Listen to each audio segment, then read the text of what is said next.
Hello, everyone. Welcome to today's CCOF Fireside Chat, Stress and Mental Health at Workplace. I am Shraddha Kanoria, and I'll take you through a quick round of introductions before we get started. CCOF is a unique forum to bring customer experience professionals together onto a platform where they can be informed and inspired.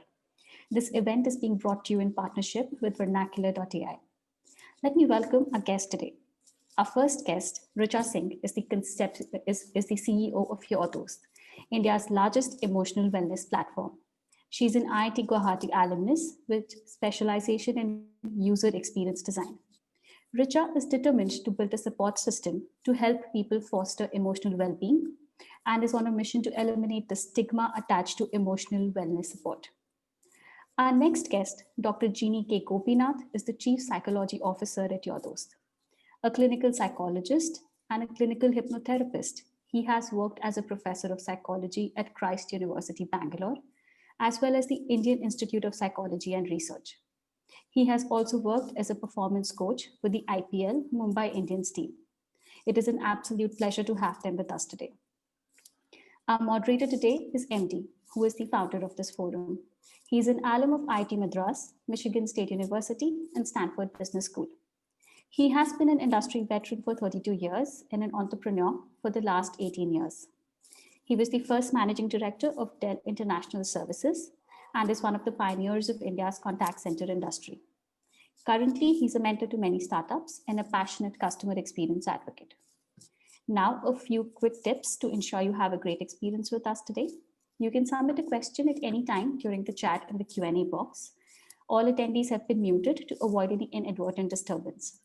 An important note, post your questions only in the Q&A box and not in the chat box, please, as MD is going to monitor the Q&A box and ask your questions during the breaks. Now, without further ado, let me hand things over to MD. Thank you, Shraddha, and Richa and Dr. Ginny, welcome. Richa, this is your second time at the CCOF. Last time you were with us, it was at a more face-to-face physical setting many years ago. So welcome back, I should be telling you. And for the benefit of thank you, and welcome Dr. Ginny as well. So what we're going to do is we're going to chat for maybe 30-40 minutes and then open up for questions. Like Shraddha had mentioned, please post your questions only in the Q&A box and I'll look at them and ask the questions on your behalf. So let's get started straight away. Richa, start at the very beginning. How did Your Dost happen? What triggered it? How did it take place? Right, thank you, MD, first of all, for having us here. Thank you to all the viewers for actually watching this. Personally, for me and for us, Your Dost was more of because of a personal experience. I don't come from the field of psychology. It's because of people like Dr. Ginny. We are actually able to venture into a field which is so specialized. So I did my engineering from IIT Guwahati. While I was on campus, and I'm talking about 12-13 years back, a friend of mine took her life because she anticipated maybe she would not get a good placement much before any company had really come to campus, right? And she was someone who would stay just 2 rooms beside my room, and you would see that person every day going to the mess and in the lobby, and was just not there anymore. I think that's something that personally intrigued me into the subject. I started asking myself, what is that I could have done differently to save her? And we were all going through a lot of pressure. I think that was a time when Lehman Brothers, etc., were collapsing, and we were going through a lot of pressure, but we didn't know whom to go out and seek support. At that time also, we had counselors, we had psychologists, we even had psychiatrists on campus. But I think culturally in our society, there's so much stigma that not many people go to them. My friend never went out and sought support. I never went and sought support. I think that's how my journey started, asking that question, what could I have done differently? I worked for many, many years, almost 6-7 years before I formally started Your Dost. I used to meet a lot of people, a lot of counselors, a lot of psychologists towards the way to understand what do they do, why are people not seeking support. And I think that's when we said if we could sort of combine technology, which is at the fingertips of everyone these days, with psychology, maybe we could help and support a lot of people before things got severe. And with that, we started out here. I think the idea is very simple, MD, that how we all go to a gym or a run just to be better, to be physically fit. Can we start taking care of our emotional well-being? Can we bring emotional well-being at par as physical well-being just to be better? Right? And with that, we've created this platform where people could seek support from professionals to be better. Right? Professionals like Dr. Jenny, who are trained psychologists, counselors, and they can have one-on-one session with them about various things from relationships to careers to self-improvement. I think that's how our journey started, and that's what we've been trying to do. Yeah, I can completely relate with that, Richa. I too have lost classmates of mine during my university time. And in fact, I remember one incident which I can imagine what you went through as well. At that time, a class would be offered only if five registered. That was like a minimum number, and five had registered. And in the middle of the course, I lost the guy who used to sit next to me, and we became four. It was awful, really. So I can completely imagine, what you went through and so on. So, Dr. Ginny, staying with the theme of students and universities and colleges, how can universities kind of help, or what are some of the best practices they can implement at the university level to help people cope with this, or to maybe reduce such instances? Yeah. So thank you first of all for having this kind of a forum. So when we talk about mental health, especially in the context of India, even today it's a huge stigma attached with this particular topic. Nobody openly talk about it. So when we have a physical disorder, there is no confusion, there is no issue in terms of talking about it, taking support, even asking for support. But when it comes to mental health, people even today do not discuss about it. So I think in the context of this particular stigma and discrimination, we need to start with education, educating the public, starting from not having, say, Richa very clearly mentioned, they had psychiatrists in the campus, they had counselors, they had counseling centers in the campus, but they didn't visit, right? So it's not just a one single issue, it's a collection of lot of issues, starting from our society itself. We do not talk openly about it. We do not have forums to talk openly about it. Even our social media, if you take, it glorifies only success. I don't post anything when I fail in an exam or did not crack any interviews, things like that, right? So this that particular mindset itself need to be changed. First of all, we need to start from the educating the public, having open forums where we can talk about mental health, and small group discussion groups, in terms of having these kind of forums, mental health centers in the campus itself. And another one, we need to tell people that it's their right to ask for support. That needs to be inculcated in the system. One another important thing is, it's not about so when I fail an exam, so generally there is a tendency for people to internalize it. Say for example, instead of saying that I failed in this particular test, I would say that I am a failure. So they're not able to differentiate between failing an activity and they themselves as a failure. So this is where is it coming from? It's coming from the system itself, right? Yeah, but Dr. Ginny, I mean, Richa went to an IIT where some of the best minds go there, which means they have been successful kind of right through their lives. And so, how do you teach them there is something called failure, and how do you prepare them for failure as well? Yeah, well, that's a very good point here, because in our system right now, we cannot delay the gratification. There's something called immediate gratification. Everything needs to be delivered immediately. The system is like that. So I was I was chatting with some of my friends. They were saying that in their childhood, when they had to, simple example, when they had to, I come from Kerala, where we had to wait for Onam or Christmas or New Year to get a new shirt or a new trouser. But is that the case with my child? No. Even you don't need to go out also to buy. You just need to order online and it is delivered home. And if you buy one, you get three. This is a kind of culture wherein which the child or the children are growing. So the expectation is to do not wait. The patience, they don't have patience. It's like immediate gratification. So if I fail now, that's the end of my world. There are no other options for me. So these problem solving skills need to be taught to them in the very beginning. So the unfortunate situation here is that we talk about these issues only when there is some kind of a celebrity dying of suicide. So we discussed a lot about suicide when we lost Sushant, when we lost Coffee Day promoter, but that's not the case here. So if you see in India last year is almost 1,39,400 something, some number of people died of suicide. That's the actual data from the government. But a country like India, we do not know how much is a real data. Most of the data may not get reported. So these are all about failure. These are all about they feel that that's only option for them.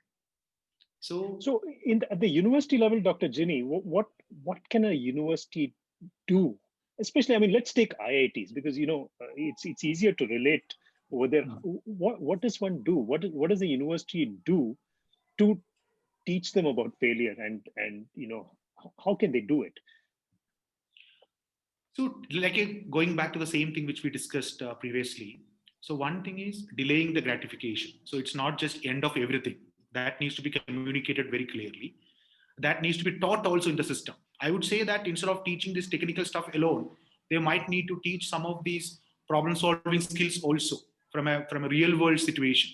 They know how to solve a problem in the technical side, but how about the real life side? That also need to be taught as a core paper, I would say. That's one. Or Yeah. Second thing, we need to openly discuss about all these things in the curriculum, in the process itself. Another one, you also need to teach the students to separate failure from their self. These are things which can be done in terms of. Is that beginning to happen now, Richa, in universities? It little bit. I think I would like to add something, MD, to what Dr. Ginny is saying. I think that it's very important, right? You asked about at IIT. I remember I used to always get from 95 to 100 in maths. That's how it was till 12th, right? And my first year, MA 101, I don't know if you had that, MD, that was real analysis.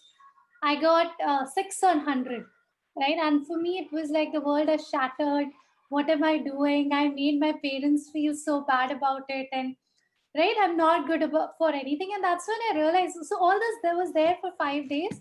That's when they announced the grades. And I realized that 5 was the average, right? I was still above average.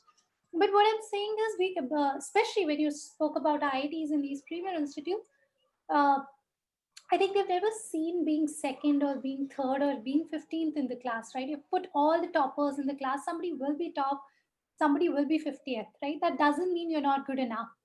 So what Dr. Ginny was saying, where there needs to be that education, that awareness, and a lot of mentors, a lot of faculty also talking about this, right? That's completely okay, right? You're all toppers. That doesn't mean anything. That doesn't reflect for your job. That doesn't reflect your intelligence in any way.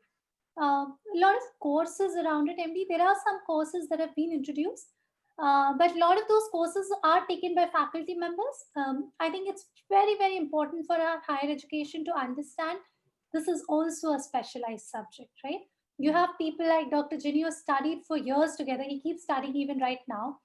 So he will not go and teach maths just because he read it on YouTube or just because he think he knows maths, right? It's a specialized course. I think that is something even though government, UGC, everybody has said you need a counselor, you need to have some support system, all of it. But I think at the end of it, is there a specialized person or a specialized organization doing it is also equally important. So there are, just to answer your question, there are a lot of courses around problem solving, decision making. All it is taken by maths, mechanical engineering, chemistry, physics professors, right? Which might not be the best thing to do. Sure. Sorry, go ahead. You finish. Just Richa, yeah. one more thing, MD. I think also, especially because you spoke about IITs and again, a lot of other educational institutions as well.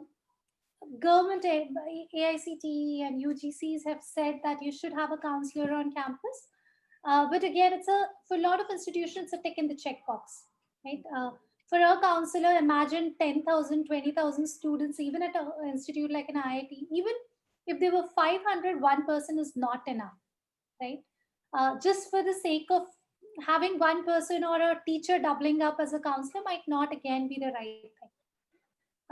It needs to be like how there is a specialized department.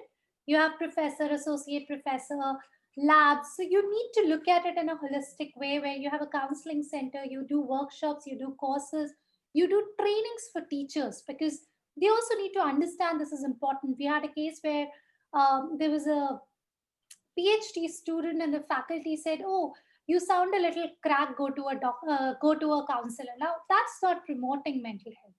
Yeah.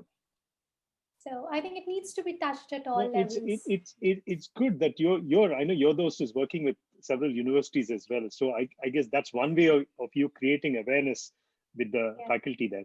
Richa, you did bring up somewhere in this conversation parents.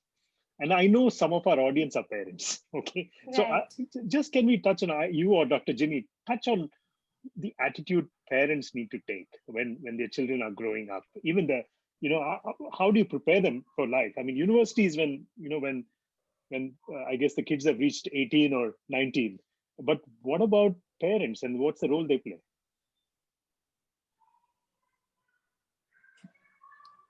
Dr. Ginny, you want to talk about it? Yes. I can start. They can add.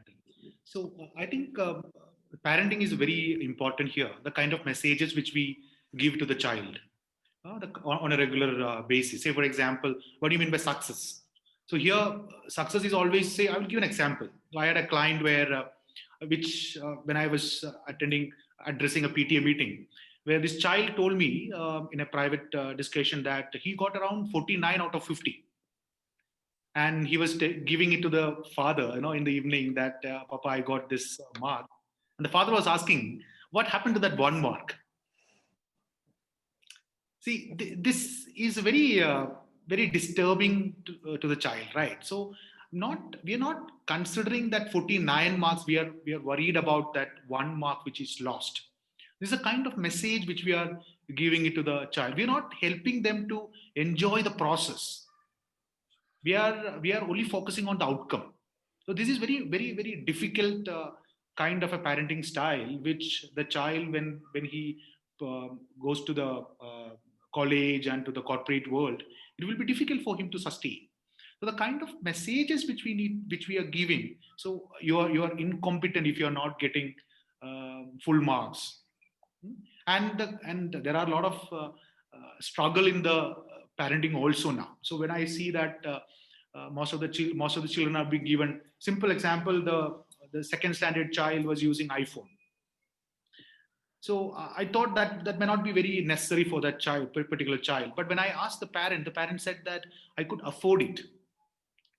So this is the reason which we are giving for these issues.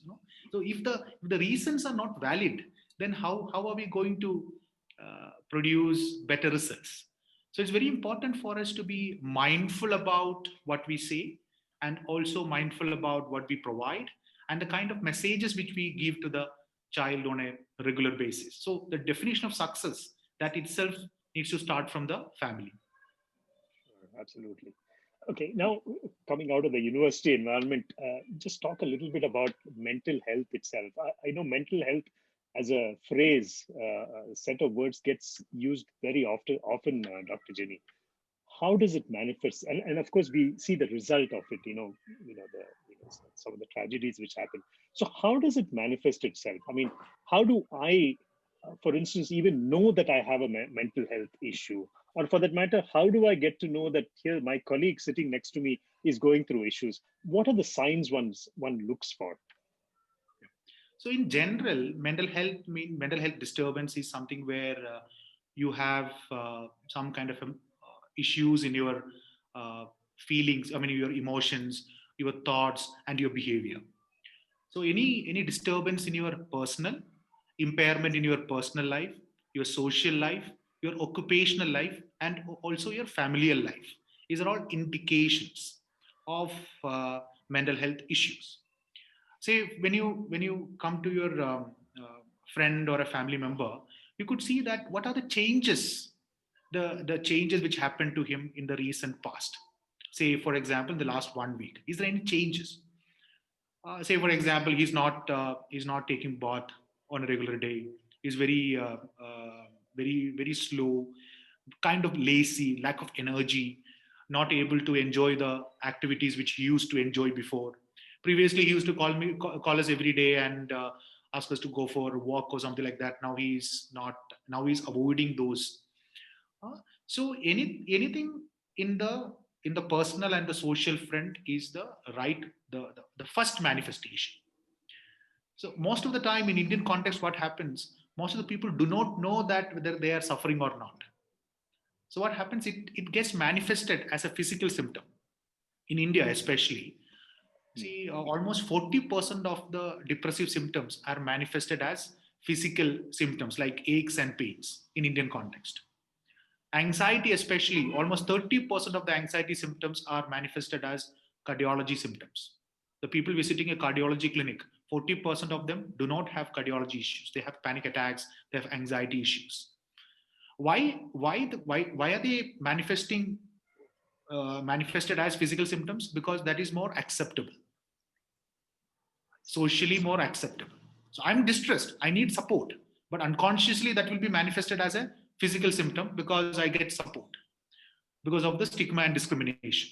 So these issues, when there is any disturbance in my emotion, my thoughts, and my behavioral pattern, that indicates a mental health concern. So it's a lot easier. I mean, I know it's difficult, but it's a lot easier for me to observe it in somebody else than observing it in myself because of what you talked about. Because subconsciously, I think it's an ache in the chest or ache in the foot or something like that. I don't even know that I'm going through a mental health issue. Is that what you're saying? Most of the time, what happens? You're not educated also about the mental health concerns, right? We're not educated about mental health concerns. So if you're talking about social strata, socioeconomic strata, how many of these social groups are able to openly talk about mental health issues? They're aware of those issues. So that is one reason why people are not able to identify. So that's a very valid point. So most of us are able to identify or spot mental health issues in other people because you could see that there's a change in the other person. But for me, since it's a gradual change, I may not be able to understand my change. Right. Yeah. That easily. Yeah. Yeah, Richa? Like I keep like a checklist of these things, and Dr. Jenny, I think I've learned it from looking at your presentations. Change in behavior, a lot of aches from headache to stomach ache, bowel movements, um, angry, agitated, snappy. I think I can see that in myself. I can see that in my friends also. That's also one of the item in my checklist. Loss of concentration, loss of focus, not able to do any focused work. Right? That's also one of the signs, and it persists over a period of time. I think one of the things that I've learned also, it's not just one time. It also persists over a period of time. Another thing which I've also noticed, and again I've seen it in the presentation, has been somebody talking very negative, right? Uh, Everything bad happens with me, it's just about me, it doesn't happen with anyone else. Sometimes even talking about things like life after death might be better. Why am I living?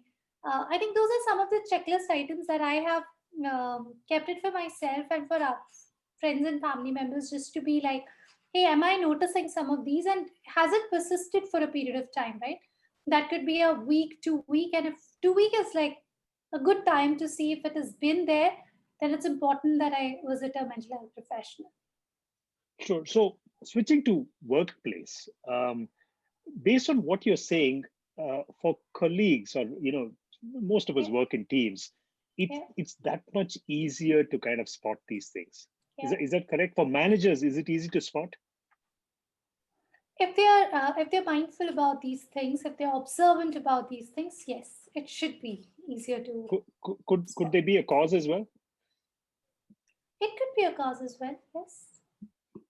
And how does one kind of figure it out? I mean, I'm going to give you a hypothetical scenario that I'm seeing, a certain way in which let's say, a manager functions, and it is creating some kind of a, shall I say, issue with one of my colleagues. Will I be able to put two and two together to say this is what is causing the issue, and go talk to my manager if I have the guts? I have a slightly different take on it. Dr. Jenny, do you want to take this? See, the first point is, is it that easy to identify the mental health concerns in workplace? It's a mental health. I mean, these concerns are very subjective domain. So if I want, I will be able to cover it for some more time. So you may not be able to that easily find out unless and until it is affecting my occupational domain. Like I said, the personal, social, familial, occupational. Sometimes, since occupation is very important for me, I might put a lot of effort and energy in terms of completing the task. So as a manager, you might miss it sometime, my mental health concerns. But like the situation which you mentioned, that can be one of the reasons. So we may not, in mental health, the problem here is we may not be able to always pinpoint that this is the reason. It's mental health concerns are always multifactorial, not like a physical disorder like a fever, diarrhea, or a cancer, where you can always connect it with the etiology, the causal factors, but that may not be always possible. But we can say that one of the factor which triggered, or one of the factor which maintains that particular person's tension, could be the manager's behavioral pattern. So being assertive, Yeah. I mean, saying no to the person when too much work is being given, and those persisting on the no, I mean, executing my right without violating the right of the other person. If you're able to teach them, that itself can bring some kind of relief. But that doesn't mean that his problems will be completely over. Yeah. First question is that what is making him vulnerable to develop this issue? That also is another question which is unanswered. Right. Correct. Okay. So, MD, I think I agree, or rather, I also think in very similar line. Can, as a third person, I do something about it? I don't know, right? But as a person who's getting affected, I think, see, there are certain things that I can control. There are certain things I cannot control, right? Who will be my manager? How will they behave? Probably is outside my area of locus of control, right? What can I do? Why is it affecting me? Can I be assertive and talk about it? Can I actually tell them? See, one thing is you solve it if it doesn't get addressed. A lot of people don't even talk about it, right? Can I know that personally a lot of things bother me. If somebody uses even a slang and just for fun, it bothers me, right? I don't like that. And it just bothers me, whatever, it triggers. I know those are my triggers. I know that those people are not using it in the wrong context. They're not even using it for me, right? But whenever I used to go on stage, I used to start shivering, right? I knew that's my trigger, but I used actually help of a mental health professional to help me deal with that. How do I manage? How do I know what is my trigger, and how do I work on solving it? Right. So if people could be educated around that, both manager as well as subordinates, like the entire organization. Right? So on the organization, Richa, you're giving me a good point to ask this question. So what should organizations do? How do they? Because I'll tell you, I mean, especially tech companies. I'm more familiar with tech companies, so I can speak about them. So are you actually. I mean, it is, it's a treadmill. I mean, you're trying to run faster and faster and faster. There are deadlines which nobody else is setting. You're setting yourself actually on this. And, if it's a competitive environment, then you're competing with several other people. And it's madness. I mean, you're working what, 18-hour days, 7 days a week. So given all of this, how can organizations kind of prepare themselves, or how can they deal with this? How can they support their people? Because at the same time, you can't get away from the fact that you're running a marathon and a sprint both at the same time. Yeah. Yes. So, Andy, I look at it at three levels, right? Okay, let me give you an analogy that I have heard always from Dr. Jenny, and then I will go at the three levels that how we look at it, solving it, right? And that's how we work with most of the organizations as well that we work. So imagine if us as a pressure cooker, you would see Dr. Jenny doing that a lot, right?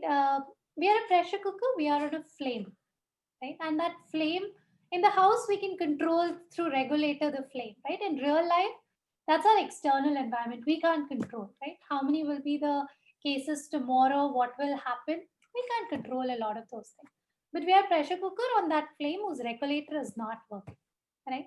If there's too much pressure, what will happen? The pressure cooker can burst. One way of releasing the pressure is through the whistle. वो जो सीटी लगती है ना, right? That is actually like talking to someone, right? It could be a friends, family members, and a lot of times, sometimes they might be able to help, sometimes they're not equipped to help, right? They're not trained into helping. So talking to a mental health professional. Another way to handle more pressure is actually increasing your capacity from a 5-liter pressure cooker to a 10-liter pressure cooker. A lot of these practices of yoga, meditation, mindfulness, gratitude actually help us in increasing our capacity, okay, so that we could handle a lot more pressure. Okay. Now, to answer your question, I look at organizations handling at three levels.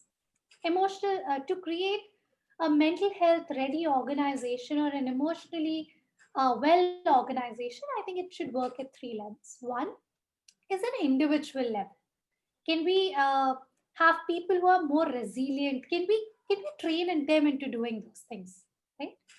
So that they are more resilient, they have better problem solving skills, they are more assertive, and we can, right? They are open. And see, certain things can happen in a group setting, certain things can happen in a one-on-one setting, right? But there is a provisions through which it's about their time management, it's about their confidence building, whatever it is, they can seek support, and we have a more resilient people, right?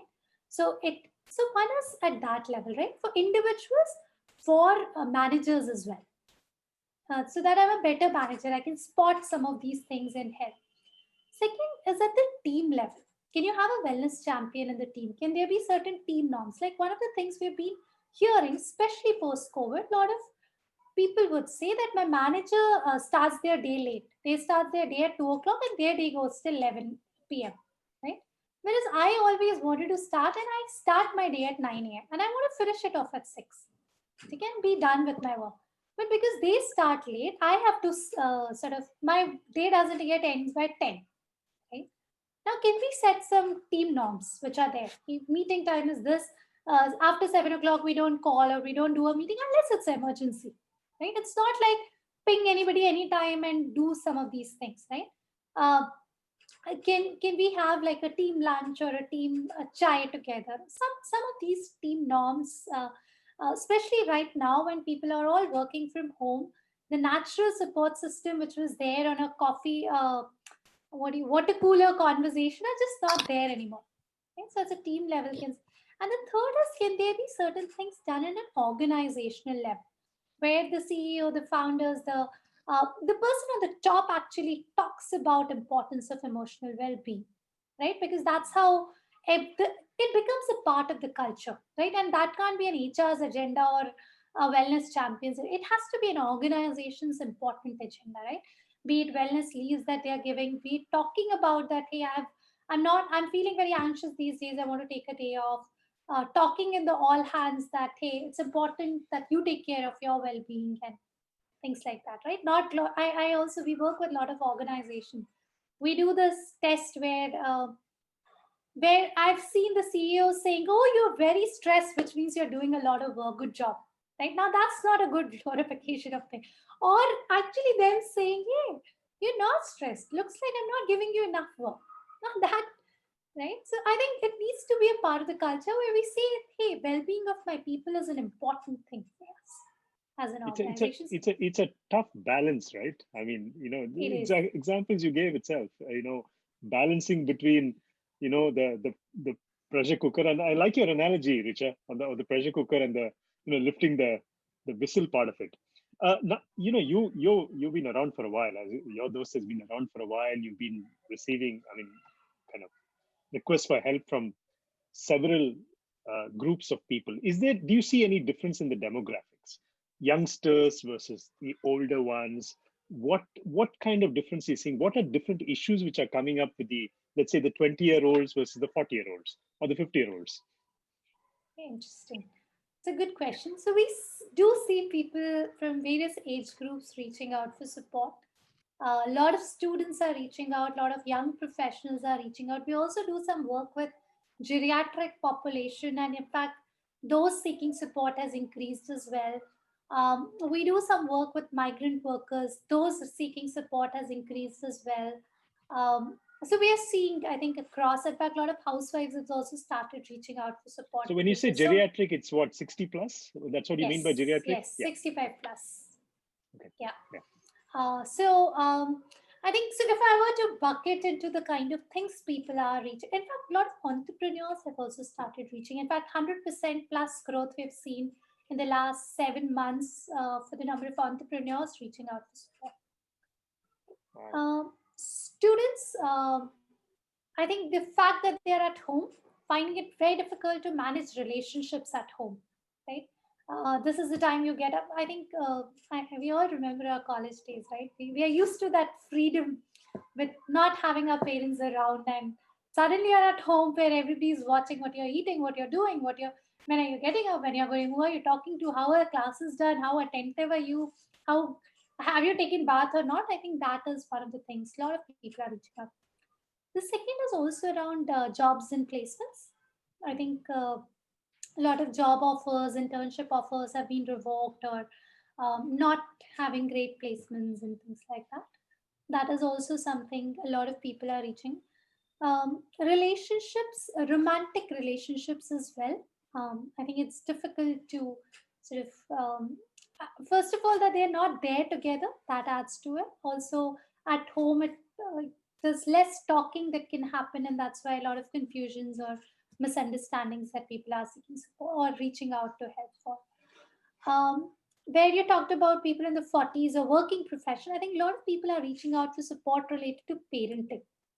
Right? I think they're also not used to, right? That was a time that they would get out of the house and they would focus on work. Now, especially a lot of women saying that I'm getting into regular fights at my home with my mother-in-law or father-in-law or even spouse for that matter, right? How do I manage children? I have to do everything on my own.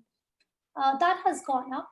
And professionally, a lot of people saying that they're not able to showcase their work. It was easier when they were in the office, but now that they're not in the office, a lot of people, a lot of tech organizations, because that's what you spoke about, now that we're not in the office, it's difficult to show what we have done, and will somebody even notice that? Right? So that's actually something we are seeing. Also, a lot of people have lost their jobs, and that is something also people feel. So I want to stay on that point, losing jobs. I mean, especially, I know I speak to a few people who kind of contact me. These are people in their 40s, close to 50, who have lost the job. They have family, they have commitments. How do you help them? I mean, other than, of course, giving them, contacts to talk to and so on. How do you even, it's a question to Dr. Ginny as well. I mean, because I have faced it as well. I've had people talk to me. And honestly, I don't know how to react other than telling them, here are 3-4 people you can call. How does one deal with that, Dr. Ginny? So most of the time, what happens when they go through a crisis like this, there's a tendency for them to stay in the denial mode. They feel that it's like, say, like a bereavement kind of thing. Most of the time, when you are in that 40s and 50s, you might be working in that particular company for 20 years or 25 years. So that was your identity. So suddenly that identity is lost. So there is a tendency for people to deny that particular fact that they lost that job. So the first thing which we usually do in a process like that is to help them accept the fact that there is no job. That job is lost. So once you start getting there, it is easy for you to go to the next level. Otherwise, you are stuck in that denial phase itself. So when you're denying, what happens is that the unhealthy emotions will stay for long, and you may not be able to go to the next level.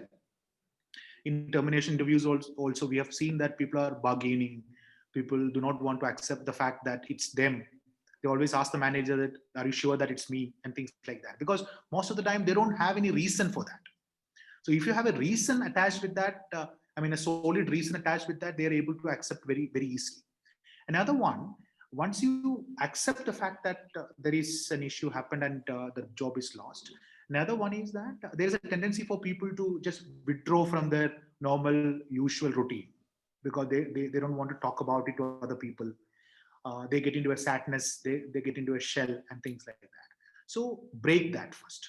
Help them to develop a schedule, even though they're not going for work, to have starting from getting up in the morning at a particular time till the time you go to bed. An activity scheduling needs to be done so that they are occupied.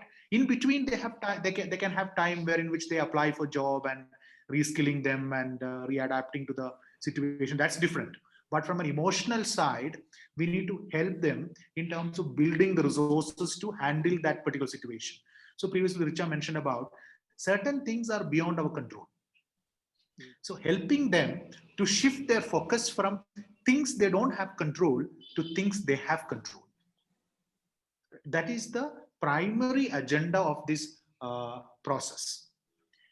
The last and the most important one here, most of the people, especially Indian crowd, instead of having sadness and depression, most of them can have anger outbursts at home, primarily because they feel the kind of a helplessness. And most of the time, we know that at the age of 40 and 50, your chance for getting a new job in that level may not be that easy. So it's that helplessness can lead to anger also. So handling these emotions, unhealthy, negative emotions, need to be our primary focus. Sure. Thank you. That's fascinating. I like this, control what you can control and don't worry about what you can't control. In fact, I'm reminded a lot of cricketers, and I heard your introduction, you've helped the Mumbai Indians as well. I hear a lot of cricketers talk about it. This is all we can control. I won't worry about what I can't control. That's interesting. A quick message to the audience. I'm going to ask probably the last couple of questions. So if you have any questions, please post them on the Q&A box, and I'll ask Dr. Ginny and Richa your questions. So finally, coming to COVID, Richa and Dr. Ginny. COVID has impacted everybody, obviously, and you mentioned some instances where people are kind of stuck at home and issues relating to that. But talking about workplace, where now people are all, at least in tech companies, again, they're all working from home for long periods of time. They interact only through Zoom and whatever else, all the tools. What impact is it having on people, on their health?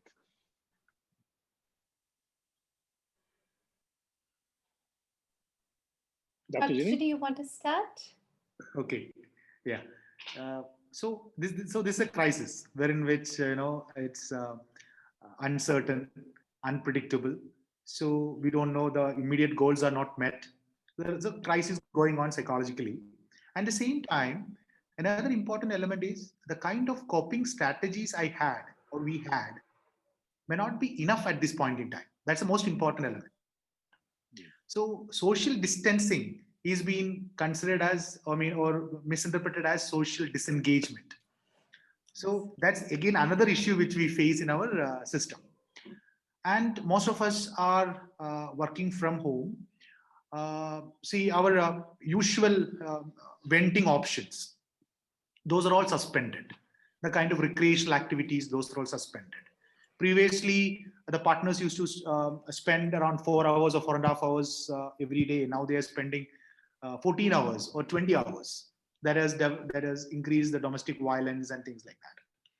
So the problem here is how do we cope with the usual psychological issues, because of the uncertainty and ambiguity about how is it going to unfold, and upon that there is fear of infection, not only for me, family members, and loss during this time, bereavement.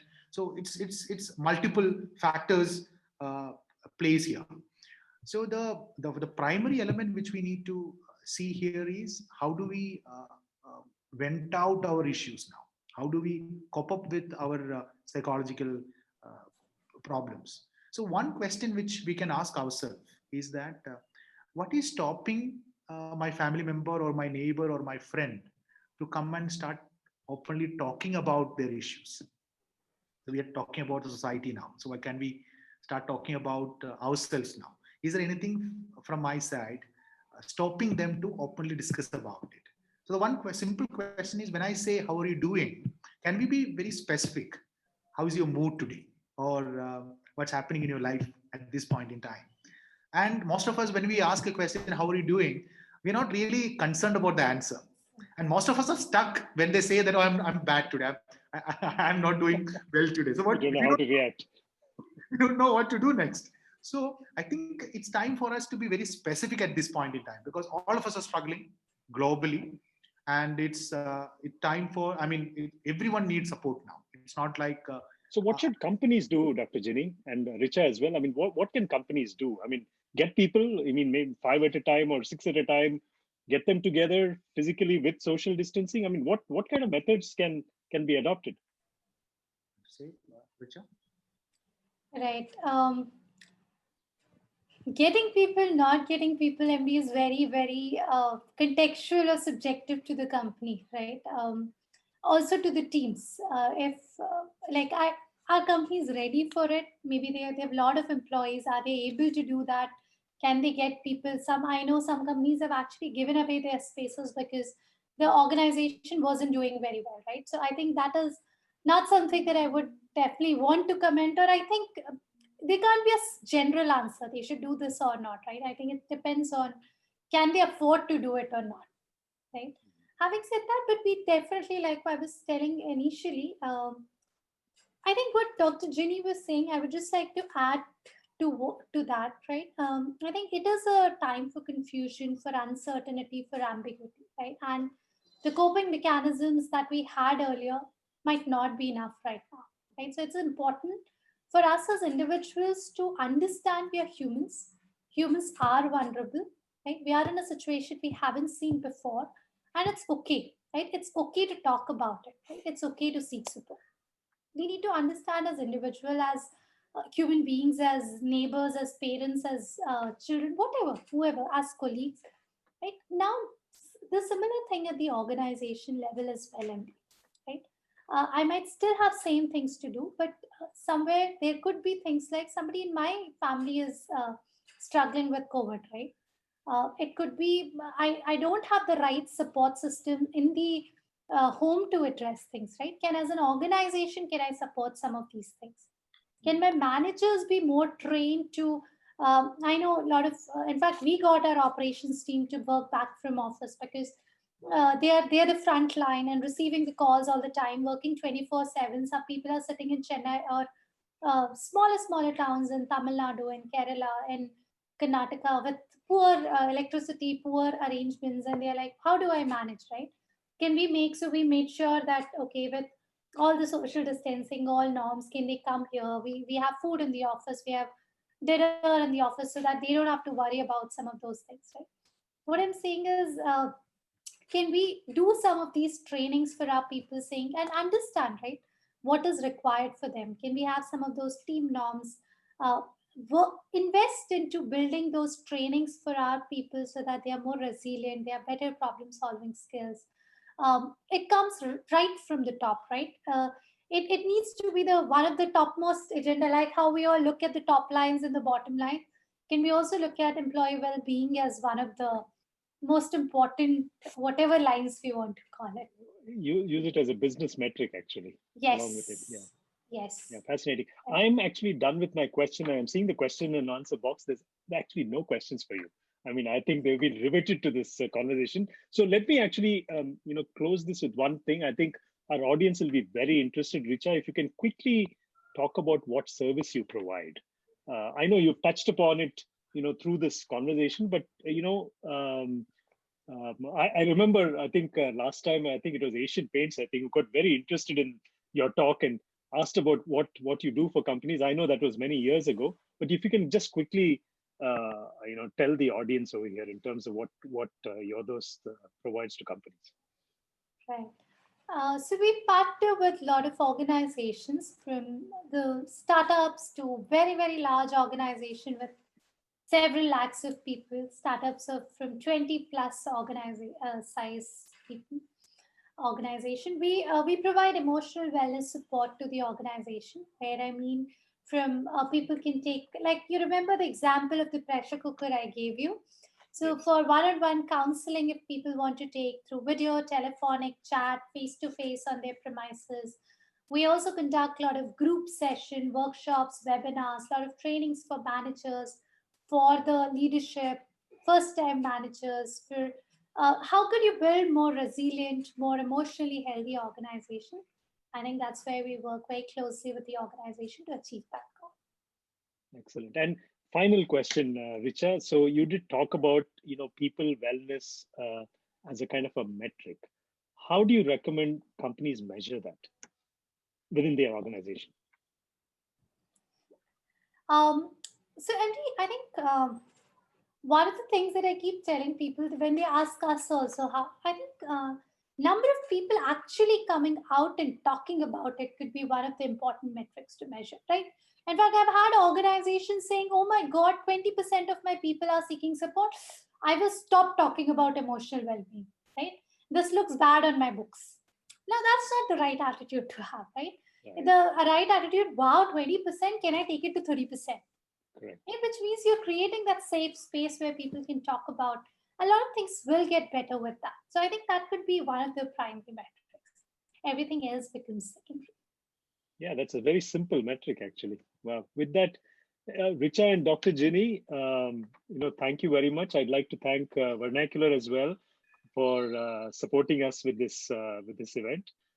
With that, let me hand over to Shraddha. So firstly, thank you very much, Richa, Dr. Ginny, and MD for this insightful session. I'll just quickly update on our next event. We have hosted several online events throughout this year. And firstly, I would like to thank all of our participants for the enthusiastic participation in making it possible. Do join us for the last event of the year as well, which we are hosting on the 17th of December at 7:30 p.m. IST, which is the same time, a Thursday. We will be in conversation with the co-founder and CEO of Vernacular.ai. It is an AI-first SaaS business driven with the mission to end bad call center experiences. Registrations for this event will open on Saturday. For details, you can visit ccof.in, or as always, do watch your inbox for the invite. Thank you all for joining us today. With that, we can close the session. Thank you. Bye-bye. Bye. Bye.